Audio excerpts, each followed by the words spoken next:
Welcome back. Our next guest is University Director of the CUNY Black Male Initiative, and he joins us to discuss the upcoming 15th Annual CUNY BMI Conference. It's going to be virtual, isn't it? Everything's virtual. We welcome Dr. Shawn C. Best. Doctor, welcome to the show. Thank you. Good to be here. Thank you, Bob Lee. I am so honored to be here. I've watched your work over the years, and I know you have had a huge impact on our community where I live in Harlem. And I'm so honored to be a part of this show today, man. Thank you. Thank you. Thank you for coming and being a part of it. Thank you for all the stuff that you do. My pleasure, man. Listen, y'all paved the ground for us to come behind and do this work. And so, now we have this boldness and audacity that came from the tracks that you laid down for us. And so I appreciate it. And I look forward to getting in this conversation and find this intersection, because I know we have a lot in common with the work that we do. Yes. So start telling us about some of the work that you're working on right now. Well, the primary thing I'm working on right now is I work with the CUNY City University of New York Black Male Initiative. And really what we do is we provide a support network through mentorship, academic support, and socio-emotional support for about 4,000 students across the CUNY system. We are the only student development program that exists in every single CUNY college. And so you find us in all the senior colleges, the community colleges. We also support students who are getting their HSC or their GEDs. We also support students that are getting the medical degree. And we have one of the programs, for example, is Sophie Davis Medical School at City College, where we are actually supporting about 50 young Black men who are all in the pipeline to get their medical degrees at the same time, with about a 96% success rate.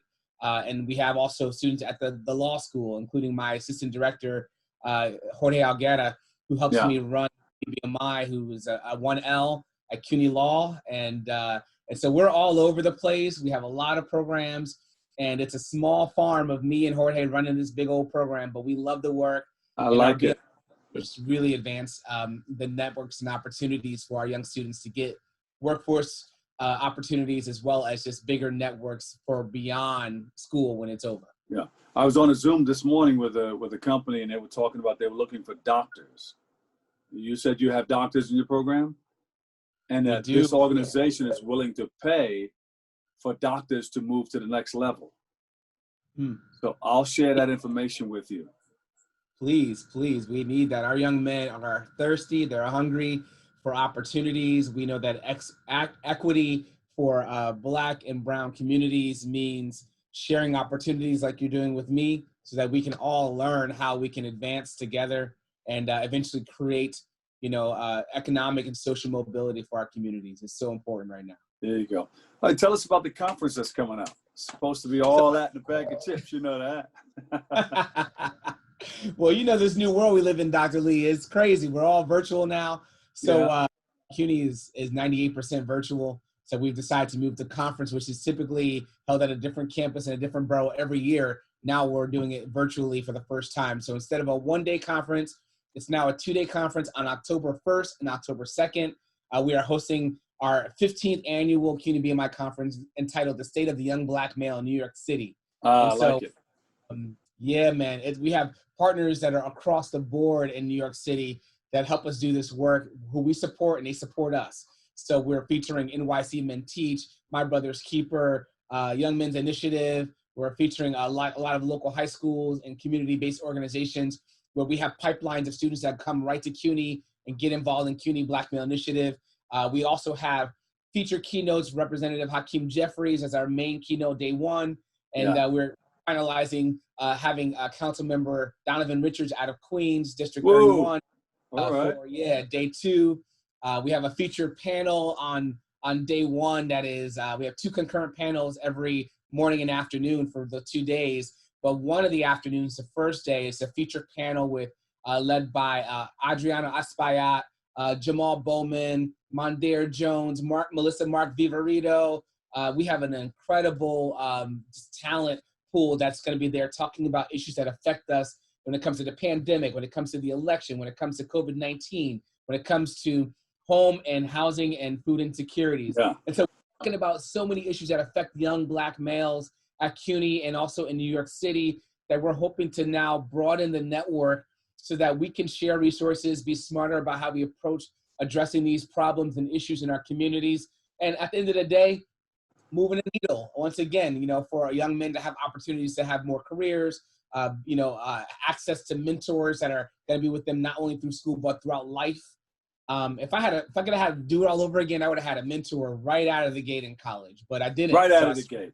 Yeah. Listen, it's a big help, a mentor, Mm-hmm. somebody to look up to, somebody to help guide you in the right direction. That's all important, And I like that kind of work that you're doing. I don't mind partnering with the organization just like yours. Shawn, so you are star-studded. I mean, we have a number of guests that are coming in. The panels are like packed with great information. Who's going to be watching? Yeah, so we have a great network of, first of all, the CUNY BMI family, which are faculty, staff, students from the CUNY system. We partner with about 50 to 60 different nonprofits throughout the country that also help support the work that we do. So we're going to have administrators, teachers, and also high school students who are going to be there. We make sure there's something for everyone at the conference to learn from. So our panels are geared toward either high school students, administrators, college students, or even beyond college. And so we kind of just organized it that way. We also have some supporters who are just educators who are doing the work in our community, who might be at nonprofits educating, who might be educating in different sort of non-higher educational platforms. And so we encourage everyone to come and join, be the part of the conference. We encourage everyone to register. If you go to cuny.edu/BMI, you will find our registration links and our conference information on the page. We also have a year-long campaign called the I Am BMI campaign, where we're encouraging people to give and support. We have a $2.5 million grant from City Council every year that supports our work. But with COVID-19, we've taken some hits from that. And we've also had to deal with the fact that we've grown 8x in size since we've gotten that first $2.5 million. But we still get the same grant after 15 years, and we have over 4,000 students now supporting with that money. So we're asking for people to give, to participate, and to partner with us for a long-term relationship, ideally. Yeah, well, you guys are doing great work in our community, working with the edification of young minds and keeping it going like that for, you said 15 years? 15 years. I'm in year, I started in 2012, so I'm in year 8 of working. I started as a project coordinator, and then, got to this position through some prayers and support. And I found a passion with his work. I did not realize, I'm a drummer in my heart. I'm a musician. Yeah. I realized that I could get paid for doing this work. So when I came into it as a coordinator, I was hot, and I was like, let's do the work. And I wasn't even thinking about, promotional opportunities, but I see that all the BMI directors have a similar passion, man. They want to help these students because they don't get paid what they deserve. Absolutely. People are still dancing to the drummer's beat. Yes, sir. Yes, sir. That is the heart. That is my heartbeat, is doing this work. That's good. That's good. And I'll give you that information after we're done. I appreciate that. What website do we go to find out more about what you're doing and the upcoming events? www.cuny.edu. So that's www.cuny.edu/BMI for Black Male Initiative, BMI. There you go. We'll find all information there. It's about that time where we got apart, but we have to stay apart so we can come together. Thank you so much for tuning in and checking it out. Thank you for letting us share in this space and time with you. And always remember this: what you are is God's gift to you, and what you make of yourself is your gift to God. So choose your choice and let your choice control the chooser. For all of us here at BronxNet, have a great and enjoyable day, and we'll catch you another day, another way. Of the Dr. Bob Lee, I'll see you on the radio, 107.5 WBLS. Peace.